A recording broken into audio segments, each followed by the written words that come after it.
सरकारची मदत तुटपुंजी आहे, नुकसानग्रस्त शेतकरी म्हणतायत आणि नाराजी व्यक्त करतायत। संपूर्ण कर्जमाफी करा, मुलाचं शिक्षणाचं शुल्कही भरा, धाराशिवच्या शेतकऱ्याची मागणी। या सकाळचा आढावा घेतलाय, शेतकऱ्यांशी संवाद साधले आपले प्रतिनिधी काकासाहेब कांबळे यांनी। शेतकऱ्याचं मोठं नुकसान झालं, सरकारकडून शेतकऱ्याच्या मदतीचं पॅकेज जाहीर झालं, त्यावर शेतकऱ्यांचं काय मत आहे आपण जाणून घेऊया। शेतकरी माझ्यासोबत आता अतिवृष्टीमुळे नुकसान झालंय, आता काल मदत जाहीर झाली, काय सांगाल?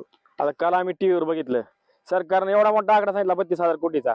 त्या आकड्यात तुम्हाला ऐकायला जरी मोठा वाटत असला तर प्रत्यक्षात तुम्ही मराठवाड्यात झाल्यावर न भूत न भविष्याची परिस्थिती झालेली आहे। अक्षरशः 60 लाख शेतकऱ्यांचं नुकसान झालेलं आहे, 68 लाख हेक्टर जमीन वाहून गेलेली आहे।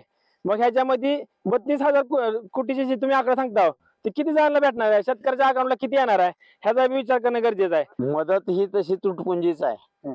आता तसा विचार केला तर 100% मदत द्यायचं मनात आणलं तर शासन देऊ शकतं, पण त्यांची ती नियत दिसून येत नाही।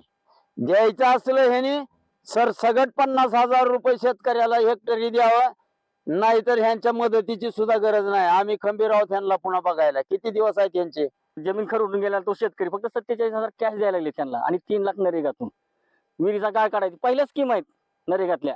फक्त त्यांनी आकडेमोड 32,000 कोटी दाखवलंय, मोठं पॅकेज ही दाखवलंय, आणि शेतकऱ्यांना फक्त उल्लू बनविलंय त्यांनी।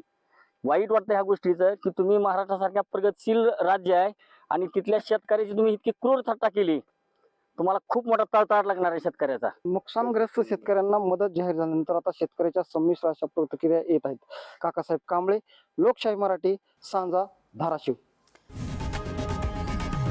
लोकशाही मराठी ऐका, पहा, जागरूक रहा।